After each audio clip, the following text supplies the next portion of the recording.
Welcome, everybody, to the Give It Podcast, podcast for blurs, for nerds. If you have a fandom, you are most certainly welcome here. I'm your host, the Most Black Spartan. Of course, my co-host to my left and right, depending on your screen is flipped, Safari TV and Show Guy Joe. How you guys doing this evening? Chilling. Joe? I'm recovering from going to Golden Corral. You're recovering from... I mean, Golden Corral will give you itis. But with that being said, guys, we are, as you can see, a little bit older, so we do try to watch our language. Sometimes words do fly. At the same time, there may be things that might be shown of a graphic of a trailer or movie nature that might have a little bit of graphic violence that you're used to. So viewer discretion is advised. Aside from that, welcome. So how we're starting off with tonight, guys, usually we start upbeat, very positive.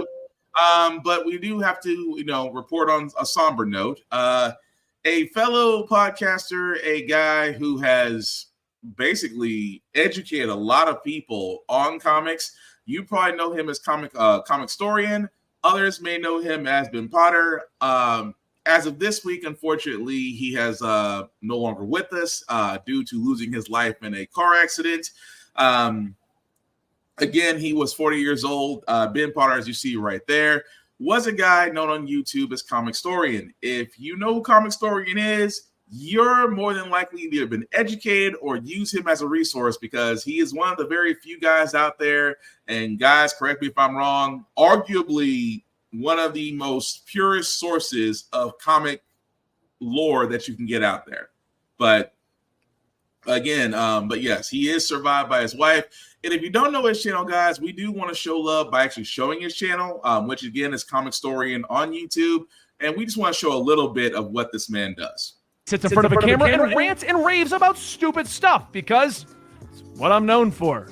Not keeping my mouth shut. If you've stumbled across this channel from a weird part of the internet, my name is Benny. I am the Comicstorian.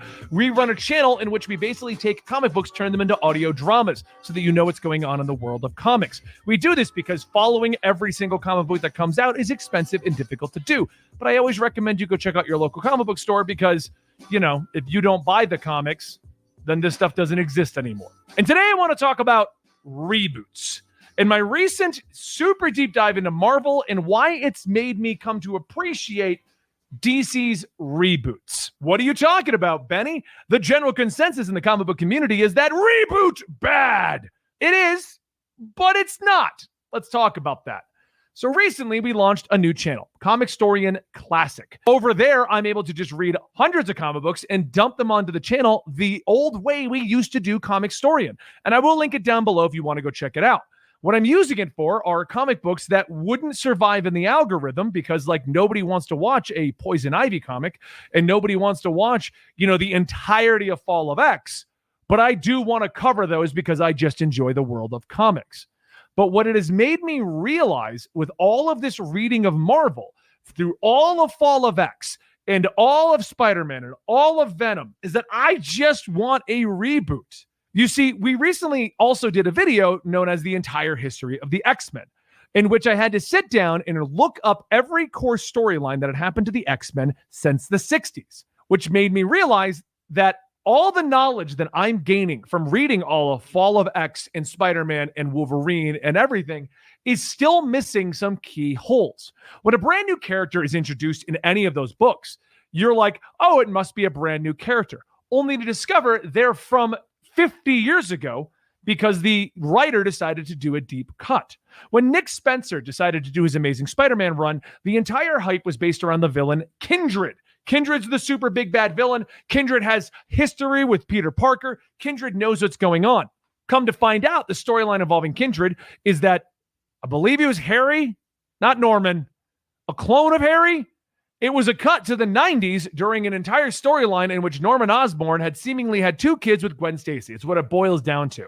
A moment that is a meme within the comic book community because of how stupid it is. It's almost on the level of Quicksilver and Scarlet Witch had ancestral lovemaking in the Ultimate Universe originally, and then some idiots going on Reddit going, hey guys, do you think the new Ultimate Universe is going to do one of the most memed, problematic relationships ever in comics? No, I don't think they will.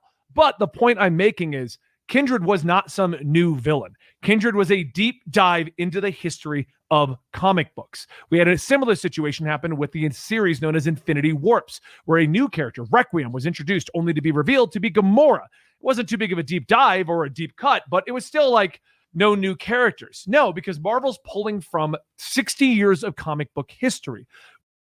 Now I gotta stop it there because number one, I can't only speak for myself. I know I can't speak for Joe or Tafari, but I could watch this man all day.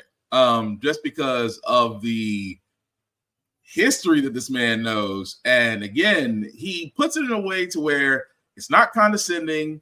It's not, you should have known this. He actually does encourage you to go out and actually read these issues. And he's very passionate about it. It actually makes a lot of logical points.